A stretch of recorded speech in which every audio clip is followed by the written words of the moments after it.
Wayker Arenas is an author whose gripping novel, Chronicles of a Lost Tomorrow, a true account of a journey through time, delves into the complexities of time travel, totalitarianism, and the indomitable human spirit.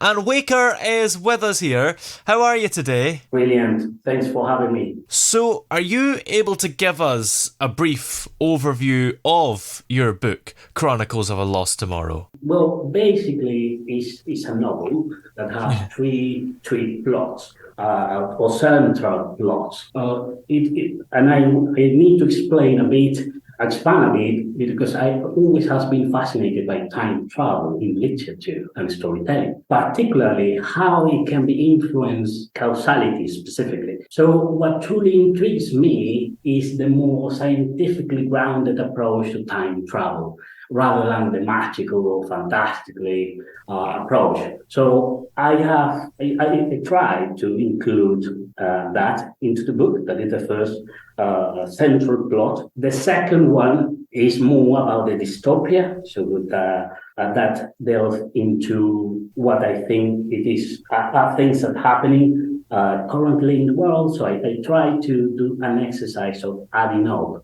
to build a future, and adding imaginary politics, of course, adding until I reach a dystopia. Basically, that is what you have there. And the third one is the metaphysical, or the book within the book. So I have, if you start reading the book, you will realize that you are reading through the eyes of someone else.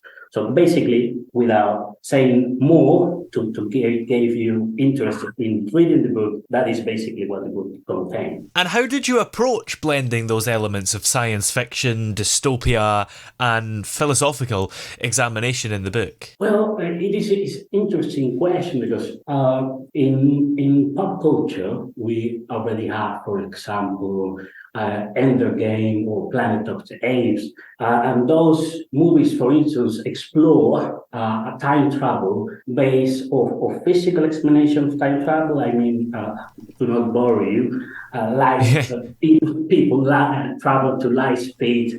But there is another approach that is explored a lot, is a do-over concept, like in video games, that you repeat and repeat, or Groundhog Day, or Christmas Carol, and all those concepts.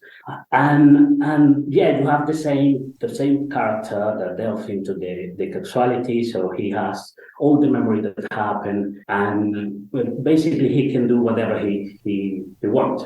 And this concept that it has been explored a lot is the concept of alternative timelines. So the character, you for sure remember Back to the Future, or Looper. And this individual's existence, in this case, isn't guaranteed. So he can be blown from the future and generate a new one, so on and so on. So what I wanted to do here was to add a not so explored idea about causality. So what if there is just one inevitable future, and whatever you do, you cannot change it? And to do so, I needed to place the character in a future that prompts him to find a solution to escape. So you have, that is of course the motivation for the time travel element, but I needed to blend it with the dystopia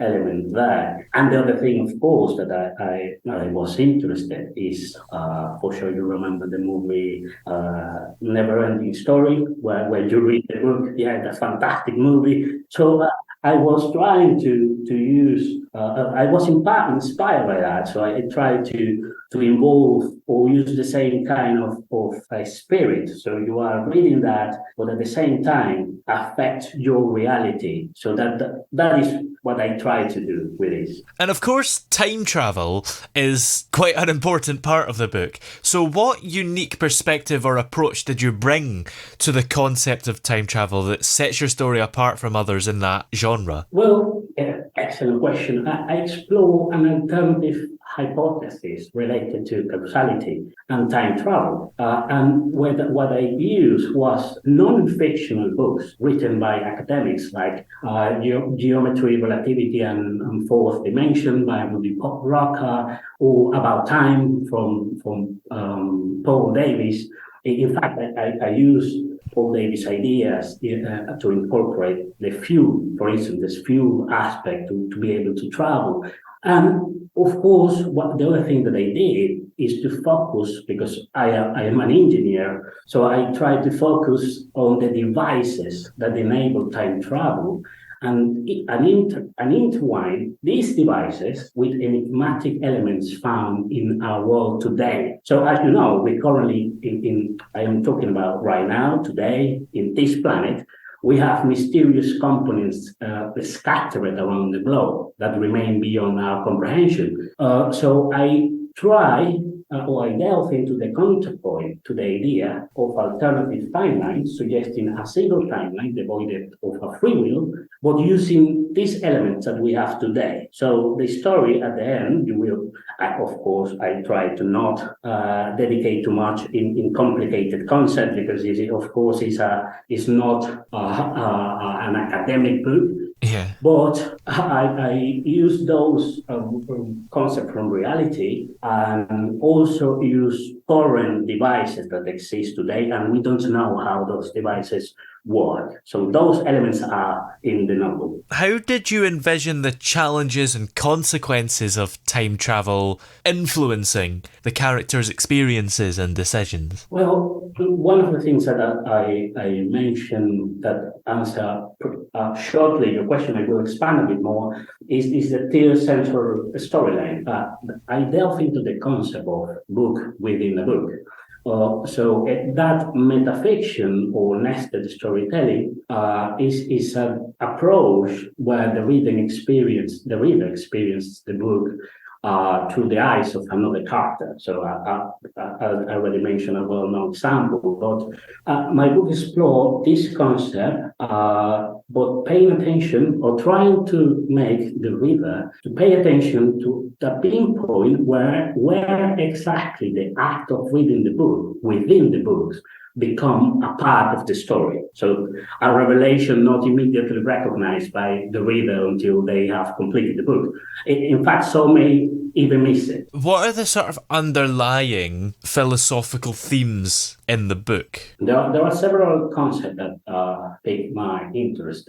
As of course, some are rooted in science, like an understanding of calendars, for example, or wormholes. Other, as you mentioned, venture into the realm of philosophy, exploring how we explain events that confound our comprehension, like the use of or magic when we don't understand something, for instance, or the merit of adopting Stoicism as a way of life. Those are explored, those philosophical concepts are explored in the book.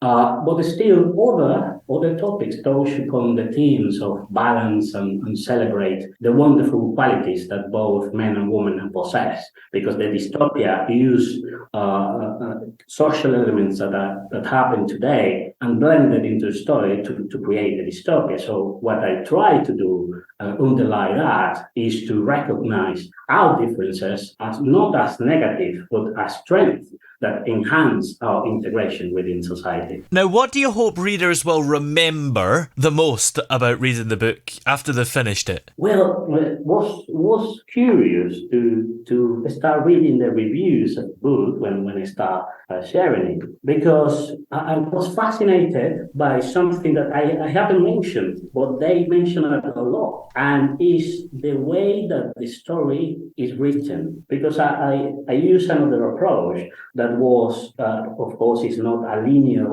story. You just start reading it, it's not chronological. So you start with the first part set where the things are happening, but then you go back and start reading the answer, that is the protagonist, or the ones that write the diary that is within the book. You start reading his story from the beginning. But meanwhile that happened, you also are reading what is happening in the current time. So a lot of people, or at least the reviews that I have received, that seems to indicate that this is a factor that the people like it a lot and enjoy it a lot. The way of is not chronologically tell the story, and of course, it's a critique at the end. Some of the reviews talk about they start thinking about things that they are doing today that they thought were positive things, but within the book they realize that we need to think through certain things that we are doing today. Well, are there any other upcoming projects or books that you're working on at the moment? Well, I have this book in Spanish. It is already published, so you will find it as well. I was trying to appeal to these social elements that are part of this story. Try to bring it to Latin America, because in my perspective, those things about in the book are well known for people that speak English, but not so in Latin America. We don't discuss those things, so I included there, so that you will find that book in Spanish as well. And I have another book, The Coloring Bestiary and Mandalas with Affirmation for Kids, that are dedicated to specific audience, I mean the kids. So yes, I try to mix those things, try to write to a more adult audience, but I also like to work for kids, because I am a father, so I try to give material to my own kids as well. So that is currently what is happening. Well, where are we able to find this book, Chronicles of a Lost Tomorrow, a true account of a journey through time? You can find it right now in Amazon. It's in all the markets, so in UK, in the US, in Australia. You can find it anywhere in Amazon. At the moment, you will not find it in a store yet, but soon will be. Excellent. Well, many thanks for joining us today. It's been great to have you here. Thanks to you for having me.